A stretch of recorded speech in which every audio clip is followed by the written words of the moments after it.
Katie Halper in New York. Heather Gold. Yes, in Oakland. San Francisco. Oakland, sorry. Oakland, the new Brooklyn. Smokeland. Yes, so we haven't done this in a while, but we're bringing it back. We've had some people ask for it, and It's been really hard for us to go anywhere without people being like, "Where's Morning Jew?" I've gone stuck on the street. I know. Crazy. People like now there are, since you started, 80,000 web series. But you know what? No one still has done ridiculous, pointless Jewish takes on any random news story. They're afraid to go there. They are. Every other They're niche. afraid to touch it. I know. So we figured we go back to it. Plus, this way I get to see you more often. Yeah. So here's the headlines, and all we do is ask, is it good for the Jews? What went on today? Right. We're learning about it as you are. Okay, so here's what I'm asking. Top morning Jew story to me: New York mayoral race, which you have to know something about, Katie Halper. Yes. So here's what I know from not being a New Yorker. Yeah, you here's the outsider. I live in New York, so I don't pay that much attention. Here's my impression. The mayor is Bloomberg, who's really rich and seems to be a dick. I've followed a lot of Fran Leibowitz's takes on him changing term limits. And he put bikes in. This is what's hit outside of New York. So now this is they had the primary the other day with Anthony Weiner, a Jewish dick guy, most recent Jewish dick guy. In both senses of the word. Yeah, in all of them. Some. Yeah. Seems to have destroyed himself in the process. And then there was, a general race. Christine Quinn lost.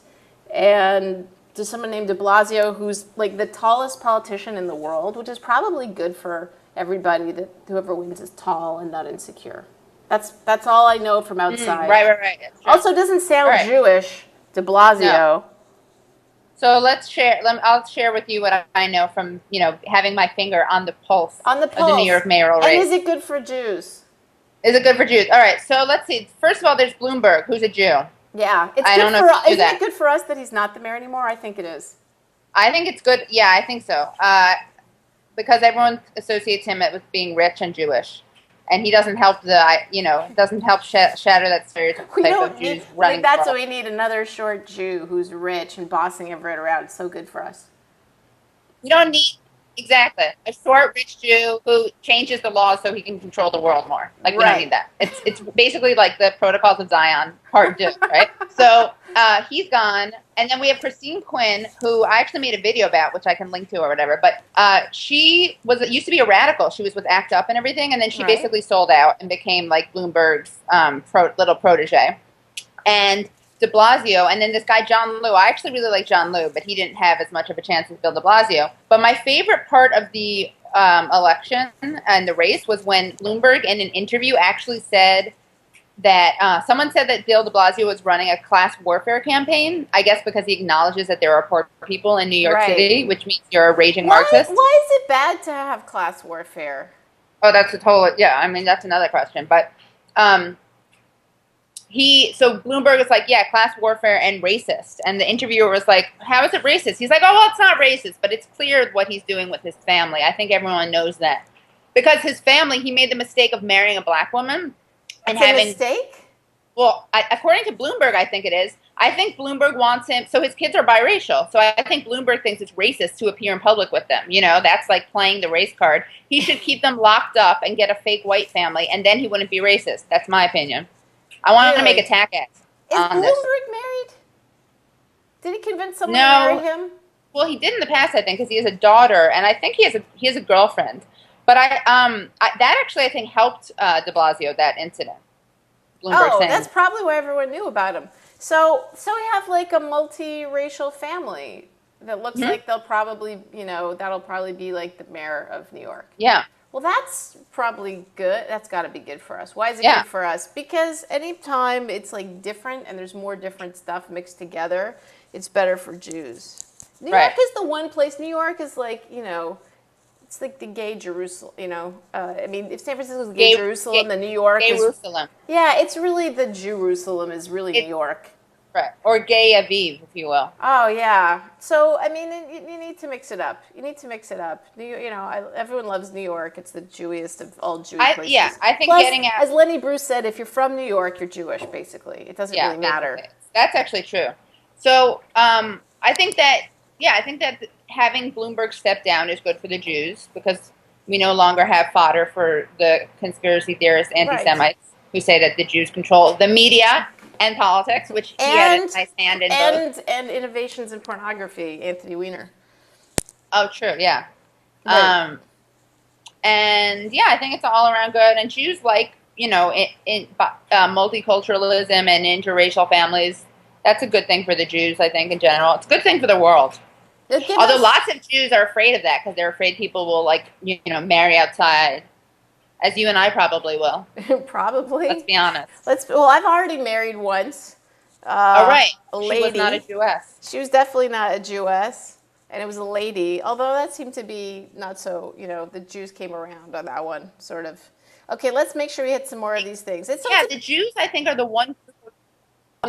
Pax Dickinson. I don't know if you followed this. This was a big story yesterday in the tech world. Business Insider, which is based in New York, which is an online magazine. And Henry Blodgett, who's a kind of well-known Wall Street analyst and sadly a classmate of mine back from college. And I think he was convicted of something. Did something illegal, I'm pretty sure.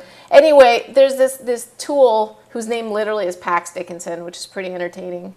Naaman S. Oman, I guess, is the CTO of this company, and he tweeted a ton of sexist and anti-Semitic. And no, I don't think he hit anti-Semitic. He hit pretty much every other ist, like race. And I don't say these things in some reactionary, liberal, sensitive way. I mean, like, if you go to the, Valleywag piece on him, right, you can be, it's like they're pretty extreme. They're not like, oh my God, you're just oversensitive. They're like, things like, of course, tech companies are it's something about having a hard time finding women to hire, or it's like searching for a unicorn, or it would be more. I mean, anyway, he says the N-word. He says all kinds. It's like searching for a vagina. That's how hard it is.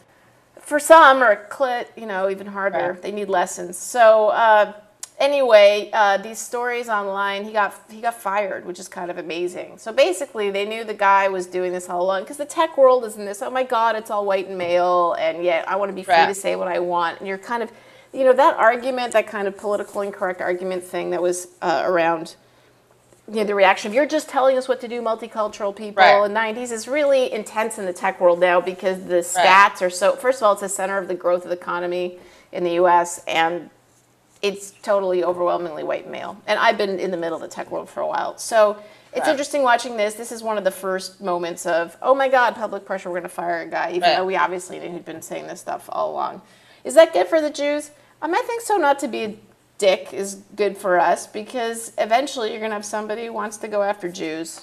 Right? We're hypersensitive, but we do like to shoot our mouths off. So, the whole you have to watch yourself about how you talk in public can go both ways for us. Right. It's bi-curious. Tweet. But I feel offended that he didn't go after us. Like, I feel disenfranchised and marginalized yet again. You feel excluded? Yeah. Well, he's probably in favor of anybody who has power and money. He thinks he's one of those, if you have that, then you're awesome and deserving.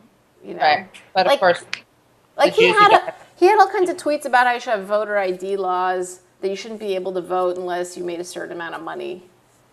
Like you had to go get better skills. I don't know. Oh my God. I'm not really doing justice to his tweets. He should just say you have to be a male property owner. I think you should have to be a white male property owner. Yeah, he could go there and he'd think it was hilarious. So Putin, the thing I think is funny about this is that... And he's in the news today because... Oh, he's in the news today because he's like a nice Jewish boy. He's writing op-eds in the New York Times. And how else do you influence the world? What do you say? How else would you influence the world? It's true. And he's also... what I think is funny about this is that it's based on John Kerry's gaffe. What's John Kerry's gaffe? Well, apparently he was talking about why, we were going to have to strike Syria. And he's like, I mean, unless Assad does something like turn over the chemical weapons to the international community for them to destroy, which he's clearly not going to do. Come on. I mean, unless he just does exactly what he should do. Exactly. And then Putin's like, I have idea. Syria, why not you put a control of nuclear weapons, chemical weapons, under international body? And Syria's like, all right, we'll do that. No problem. My theory is that John Kerry's subconscious, his anti-war, post-Vietnam, teachable moments subconscious was screaming. Which is the Jew in his family from multiple generations back. Right. Because I forgot Kerry is a crypto Jew. This is how Jews read the headlines. I forgot. You're right. You see, we don't even have to try to make it a Jewish story. It already is. It's in there. And that's true of everything, of course. Yeah, wow. So you think he accidentally threw out a way, or was it just a way for, and plus then Putin gets a way to look like a big guy. Right, and I love, everyone seems more concerned with, Republicans seem more concerned with not letting Putin look good than with actually avoiding war, which I find an interesting priority. Well, I mean, that's the premise. I mean, why don't you just rename the party the Ego Party? I mean, they both have intense egos, but it's really all just about, do I look, let's call it the Butch Party. No, I think we should call it the sorry about your penis party. Well, I mean, the Democrats seem pretty obsessed with their penises. I know. They just want to show you their penis. The Democrats are, let me show you my penis. The Republicans are feel bad. Let me act based on psychological motives that surround my penis issues. That's the Republicans. But what I thought was fascinating was when Obama said, let me be clear, the United States military does not do pinprick operations. He said, like, wow. Pinprick? I was like, are you trying to remind us about the phallic imagery? He's reminding us about the penises, really. I know. That's what I tweet. I said that. I was like, way to drive home like this is a pissing contest. Hurrah. Thank you. Right. Because that's what the black president wants to get into. Awesome. Well, it doesn't matter. We already have enough insecurity. The Jews and the insecure penises. Come on. Yeah. So, I mean, as if Anthony Weiner is just sort of like a photograph of him will serve. So just as sort of a little... like a coda on the Meryl thing. What's coda? That's funny. That's if you very phallic, Heather. If you were at the end of the movie, you're at the end of American Graffiti or whatever movie, they're like, or Stand By Me, and here's what happened. Years later, the little face in the circle pops out. Anthony Weiner ended up being in 30 years. What's going to happen? How's he going to end up back in the scene? A sex coach. A sex coach. He's going to own it. He's going to actually own his sex issues. Yeah. Okay. Interesting. So it looks less and less today likely that the U.S. is going to bomb Syria because of Putin. Because he wrote like a good Jewish point. And Kerry, because of Kerry. Because of Kerry's crypto Jewish roots. Yeah. We're going to give that all the credit. So maybe explain a crypto Jew to people for 1 sec, as if anybody who's not Jewish wants to watch this. Right. I mean, not all Jews know about crypto Jews, but crypto Jews are people who have hidden Jewish ancestry and either don't know it or didn't know it and then find out. So you have people living in like the Southwest in the United States or Spain or Portugal, and they don't know that they're Jewish. And then there's this big debate once they do find out of whether or not they are counted as Jewish, because if they weren't raised with the Jewish traditions, are they a Jew? So I would say people who like tried to not be Jewish to survive. At some point, they tried to not be Jewish, so they didn't. Or they converted to, like supposedly Madeleine Albright too, right? Right, her family. Catholicism. Right. So at some point, but some people are crypto Jews, and it's like generations, and they really don't know. It's centuries. My thing with Jewish identity is the Tay-Sachs test. If you have to be tested for Tay-Sachs, you're a Jew. But what if you don't? What if you just decide you want to call yourself a Jew? I guess you can do it. I'm kind of like queer. Actually got to do an essay today on the acronym, which is now LGBTTIQQ2SA. It's gotten that long. And wait, what is it? This is a whole other thing because we're going to have to go LGB. We don't have time to even say the acronym. No, that's the point. I know. That's why I think, with all my queer experience, that you should just be able to have whatever you say for the most part. If you say it, it can be true. Why not? Well, I identify as African American. There you go. Poof. I know I've just offended a million people. I don't know. Why not? I mean, the race is a construct, right? Right. Oh, it's all just the craziness of being alive. So I don't know why I put in here Mike Daisy monologue is the last issue because I'm a solo performer and I pay attention to Mike Daisy. Mike Daisy, Right. his last show, The Second Coming of Steve Jobs, made him a major news story because he made up stuff about Apple factory. about Apple's factory, terrible factory treatments of Chinese workers, and he put it out there as a news story. He did massive amounts of news, and he didn't say this is, he asserted it as journalistic truth and not just as theatrical truth. Right. And now he took a huge hit in the public eye, but he's back. He's at Joe's Pub. He's doing a monologue right now, a long endurance monologue, like 40-day long monologue. Wow. Called All the Phases of the Moon. So I haven't seen it, obviously. It's podcast. Why? Cool. Well, look, it's a guy who's now talking for days. What could be more Jewish than that? What could be more Just Jewish? Like and 40 days? For 40 days. For 40 days. Moses. Isn't that Moses? I think so. No, I think it's Moses. Is there another 40-day? What about Noah? We're not Jewy enough to know it, are we? I know. We need consultants. Well, as we start putting these shows up, Oh my God, we need a lifeline, a Jewish lifeline. But they will. High line. The High Line. I like it. The High Line. Let's go visit the High Line today. God. Oh my God, my friend's mom actually asked her daughter about what's the deal with this high tea that I'm seeing everywhere. Chai tea. Cute. Cute, right? Very cute. Well, I'm sure we'll hear. The one thing we can bank on is that the people we will hear from will be correcting us, and offended and chastised. That's right, and that is going to be what we're. And also, can I just tell you one thing what you did wrong? And so we just want to acknowledge all those people because we know we'll hear from you, and that's how we're going to close our first Morning Jew back from multiple years of break from the internet. From wandering the desert for 40 months. We were once wandering in the desert. Did you wander in the desert?